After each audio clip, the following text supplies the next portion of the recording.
अस्सलाम वालेकुम। दोस्तों, आज हम आपको एक ऐसे गुलाम की कहानी सुनाएंगे जो सुल्तानों की तरह मशहूर हुआ और जिसने अपनी बहादुरी से न सिर्फ हुकूमत हासिल की बल्कि कई जालिमों को मंतकी अंजाम तक भी पहुंचाया। फतूहात की ऐसी ऐसी मिसालें कायम की कि बड़े बड़े जंगजू इसके नाम से थर थर कांपते थे। तारीख मंगोलों के जुल्म सितम से भरी हुई है, लेकिन इस गुलाम ने मंगोलों की ऐसी कमर तोड़ी कि वो दोबारा सर ना उठा सके। ये गुलाम एक अजीम फातेह, दलेर जंगजू और आलमे इस्लाम का ऐसा हीरो बना जिसको तारीख कभी भी फरामोश नहीं कर पाएगी। दोस्तों, वीडियो शुरू करने से पहले आपसे गुजारिश है, अगर आपने मेरा चैनल अभी तक सब्सक्राइब नहीं किया तो प्लीज़ कर लें और बेल आइकन को भी प्रेस कर दें। तो चले वीडियो को शुरू करते हैं। हम बात कर रहे हैं सुल्तान रुकनुद्दीन बैबरस की, जो 19 जुलाई 1223 को दश्ते कचकाक में एक खाना बदोश कबीले में पैदा हुए। कचकाक तुर्क कबीला था और अहदे वुस्ता में यूरोपो एशिया के दरमियानी इलाकों में आबाद थे। बैबरस हलाकू खान और गयासुद्दीन बलबन का हम असर था और कहा जाता है कि बैबरस को गुलाम बनाकर फरोख्त किया गया था। फिर वो अपने जोरे बाजू से सुल्तान मिस्र और शाम बना। अल मुल्कुल जाहिर रुकनुद्दीन बैबरस का असल नाम अलबंद कदारी था। लकब अबू लफ्तू था, लेकिन बैबरस के नाम से शोहरत पाई। बैबरस सैफुद्दीन कतज का जानशीन और मिस्री अफवाज के इन कमांडरों में से एक था जिसने फ्रांस के बादशाह लुइस नहम को 7वीं सलीबी जंग में शिकस्त दी। रुकनुद्दीन बैबरस 620 हिजरी था।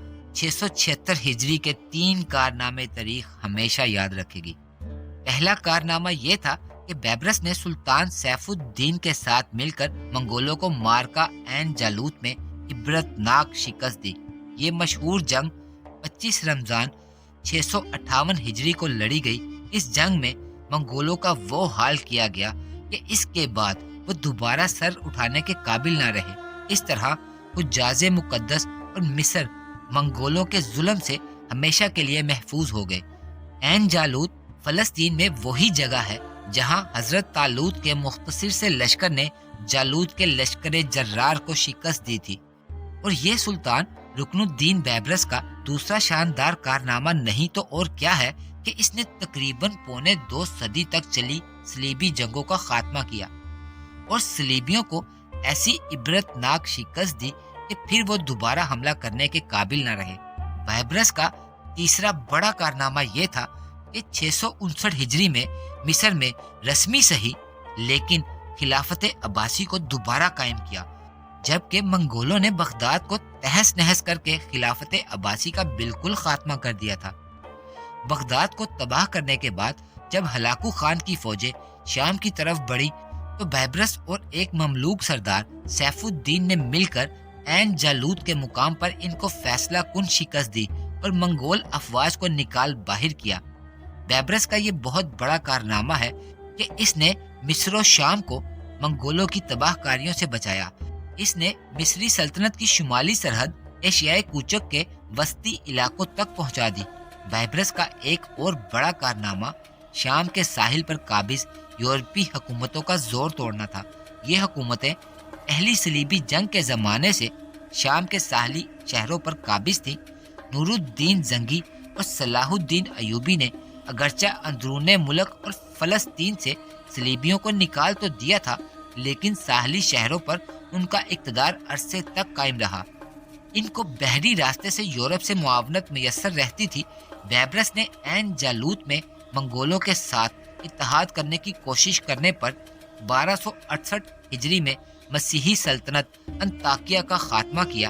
अंताकिया की सल्तनत का खात्मा 1271 ईस्वी में 9वीं सलीबी जंग का बाइस बना, जिसकी क़यादत इंग्लिस्तान के शाह एडवर्ड ने की, मगर वो बैबरस से कोई भी इलाका छीनने में नाकाम रहा।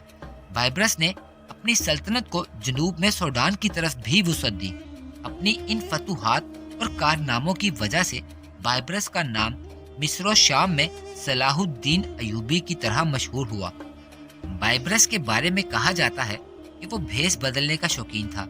कभी वो गदागर का रूप धार लेता, اور کبھی مہمان بن کر خود ہی دسترخوان پر اکیلا مزے اڑاتا دکھائی دیتا۔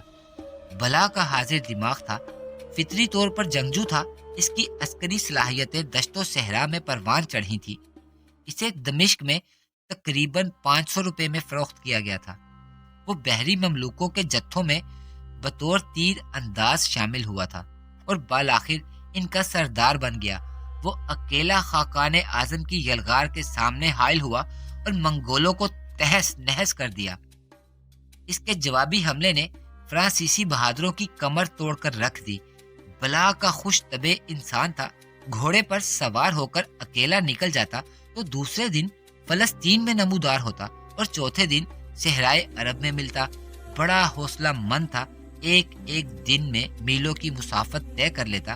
جب سلطان بنا تو اس کے مشیروں اور وزیروں کو بھی اس کے عزائم کا علم نہ ہوتا۔ ہر شخص کو یہی خیال رہتا تھا ممکن ہے سلطان انہی کے قریب بیٹھا انہی کی باتیں سن رہا ہو۔ لوگ اس کے کارنامے سن کر خوش ہوتے لیکن اس کی قربت سے گھبراتے۔ بیان کیا جاتا ہے کہ ایک دن بائبرس نے ایک تاتاری سپاہی کا بھیس بدلا اور تن تنہا شمال کی طرف غائب ہو گیا۔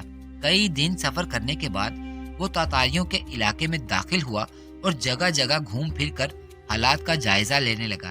ایک انگریز مصنف ہیرلڈ ڈیم نے اس کے بارے میں لکھا ہے کہ مختلف زبانوں میں مہارت رکھنے کی وجہ سے وہ ہر قسم کے لوگوں میں گھل مل جاتا تھا، اس لیے لوگوں کو اس پر شک بھی نہیں ہوتا تھا۔ ایک دن اس نے تاتاری علاقے کے کسی نان بائی کی دکان پر کھانا کھایا اور ایک برتن میں اپنی شاہی انگوٹھی اتار کر رکھ دی، پھر اپنے علاقے میں واپس آ گیا اور وہاں سے تاتاری فرما روا کو خط لکھا، میں تمہاری مملکت کے حالات کا معائنہ کرنے کے لیے فلاں فلاں جگہ گیا تھا، نان بائی کی دکان پر انگوٹھی بھول آیا ہوں، مہربانی فرما کر وہ انگوٹھی مجھے واپس بھجوا دو کیونکہ وہ مجھے بہت زیادہ پسند ہے۔ دوستو، قاہرہ کے بازاروں میں جب لوگ ایک دوسرے کو یہ قصے سناتے تو خوب کہے لگاتے۔ ایک دفعہ سلطان بائبرس عیسائی زائر کا بھیس بدل کر صلیبیوں کے مقبوضہ علاقوں میں داخل ہوا اور کئی ہفتوں تک ان کے فوجی انتظامات کا جائزہ لیتا رہا۔ کہا جاتا ہے کہ وہ تقریباً 20 ایسے قلعوں کو دیکھنے میں کامیاب ہوا جو عیسائیوں کی قوت کا مرکز تھے۔ ایک دن اس نے قاصد کا بھیس بدلا اور ایک ہرن کا شکار لے کر سیدھا انطاکیہ کے حاکم بوہمنڈ کے دربار میں جا پہنچا۔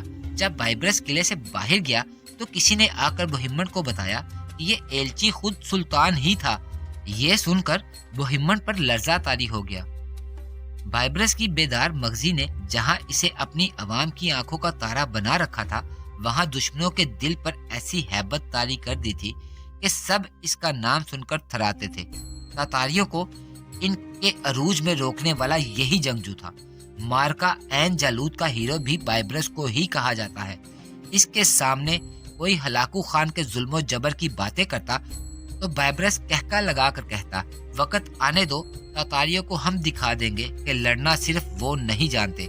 تاتاریوں کے عروج کے دور میں سلطان بائبرس کے دربار میں جب ہلاکو کے ایلچی آئے اور بدتمیزی سے بات کی تو بائبرس نے ان کے سر قلم کر کے قاہرہ کے بازاروں میں لٹکا دیے تاکہ لوگوں کو پتہ چل جائے کہ اب لڑنا ہوگا یا مرنا ہوگا۔ تاریخ گواہ ہے کہ مصر کے اس بہادر نے تاتاریوں کو پہلے ہی مارکے میں ایسی شکست دی کہ اس کے بعد آگے بڑھنے کی ہمت تک کھو بیٹھے۔ بائبرس نے 1 جولائی 1277 کو وفات پائی اور اسے دمشق کے المکتبہ الزاہریہ میں دفن کیا گیا۔ دوستو، مجھے اجازت دے، اللہ حافظ۔